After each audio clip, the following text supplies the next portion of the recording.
Cathy Landtroop is in the house, and she's involved heavily in Lemonade Day. Welcome to the program, and thanks for being guest number one in the new studio. Thanks, Tom. Laura, thanks for having me.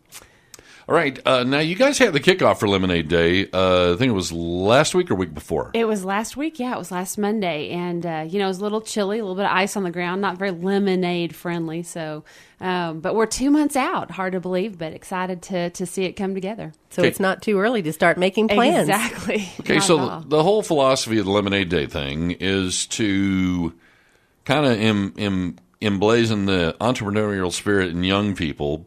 But, there are some different exercises that are put into place that kids can take advantage of, like actually working with lenders, borrowing money. Absolutely. And how does that work? Do you have any people that you're hooked up with as far as like lenders that'll lend kids money to do this? Absolutely. We've got so many great banks. Banks have always been involved. They get this. They know that, getting the next generation to actually visit a bank, tour a bank, get a loan, pay back with interest. We make all the kids pay it back with a small fee.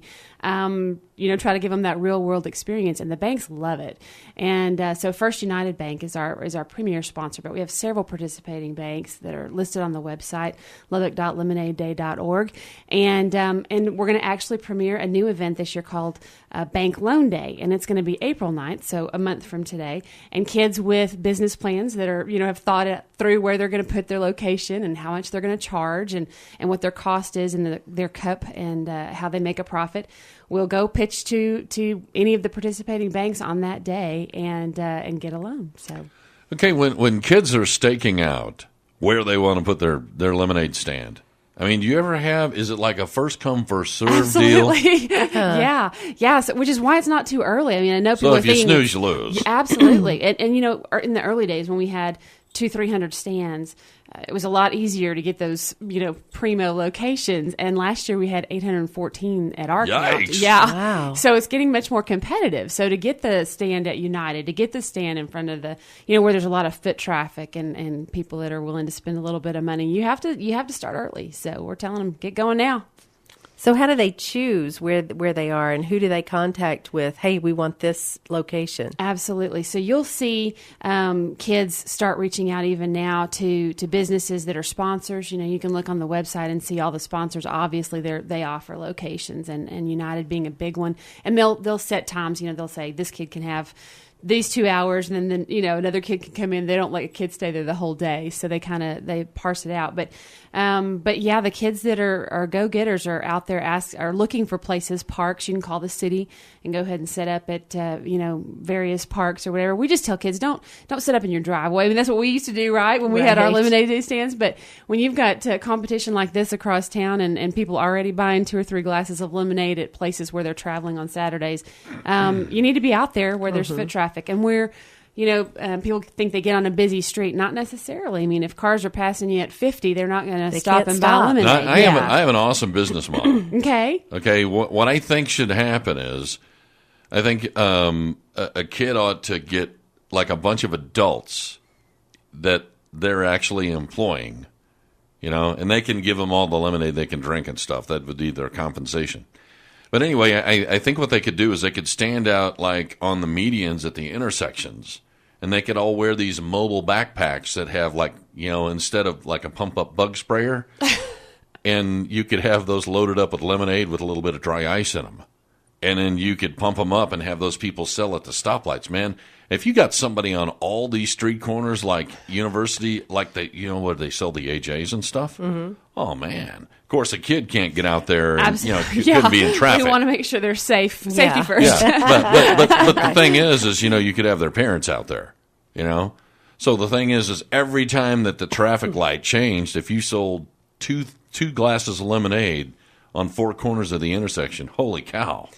It could break up pretty quick. And, we tell the kids, a lot of times you get out there and you see them charging 50 cents or whatever, and they really haven't done their homework. Because by the time you add up what they've got, their cost in their stand and their cost in an employee or, the cost of the ice and the cups and all that good stuff, probably 50 cents is not going to make them a profit. So we encourage them early. Figure out a small business plan. Doesn't have to be rocket science, but know what your expenditures are so that you can charge appropriately. And Lubbock citizens are so so generous. They're not gonna pass over a $1 or $2 glass of lemonade, especially when it's really quality stuff. So Yeah. No, And that's the thing, too. There's so many different varieties yeah. of lemonade out there. Yeah, the creativity. That's so fun to watch. The kids come up with these ideas, not only for flavors, but how they mix it. And some of them have so much sugar. Some of them don't have any. Some of them sell water. The real business plan is the Mike's Hard Lemonade. We haven't seen any of that.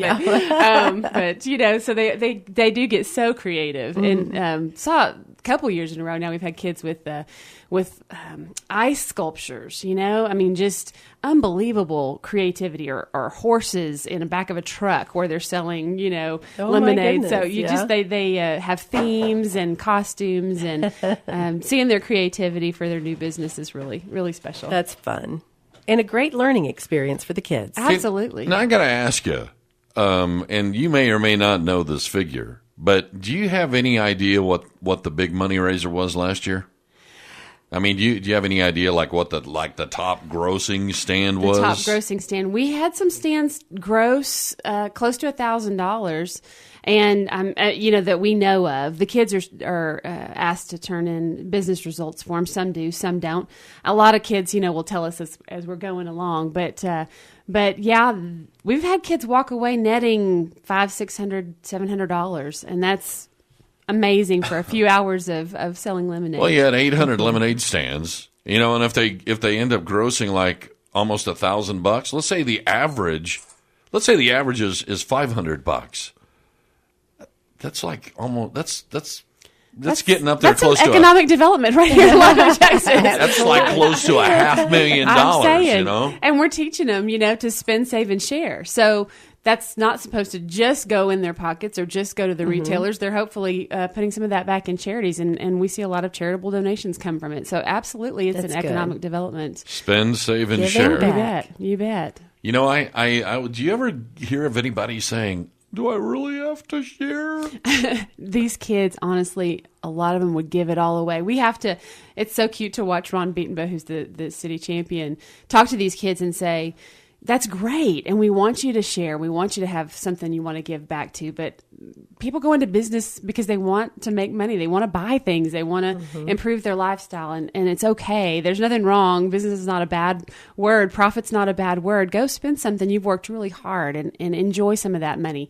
And then, of course, the lesson of the banking whole side of it, and saving some so that maybe you can be your own investor next year. That's an important lesson that a lot of adults have missed along the way. Yes, so teaching those kids, too, there maybe may be next year you don't have to get a loan. Some of the top grossers might be loan sharking this year. That's right. Or, it won't be long for their franchising. I'm figuring out, I'm going to own this street corner and this street corner and get my, third grade sister out there. And so you bet. That'd be awesome. Okay, Cathy, thanks for sharing with us on Lemonade Day. I'm sure that as we get closer, we'll have you back more than once.